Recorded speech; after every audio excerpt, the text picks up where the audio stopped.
Likas nga ba sa mga lalaking Pilipino ang pagiging palikero? Masakit man pong isipin, pero may ilan sa ating lipunan na tila tanggap na ang ideyang ito. Sa batas pa nga, magkaiba ang parusa sa lalaki at babaeng nangangaliwa.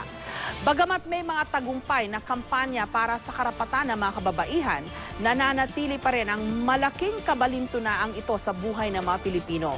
Hindi ba dapat pantay-pantay ang lahat sa mata ng hustisya? Ilang ulit nang nabigo sa mga nagdaang kongreso ang mga panukala para repasuhin ang mga probisyon sa Penal Code ukol sa adultery at concubinage. Sana naman ngayon tuluyan ng may magbago. Hindi po natin sinasabing wala na dapat parusang ipataw sa mga nagkakasala sa kanilang mga asawa. Pero ang kalbaryong pinahihintulutan ng lipunang pasanin ni Eva, siya ring kalbaryong dapat pasanin ni Adan.